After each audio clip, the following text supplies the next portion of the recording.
বুঝলাম না কিসের জন্য।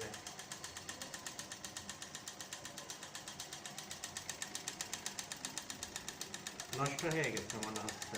হ্যাঁ? নষ্ট হয়ে গেল নাকি? না,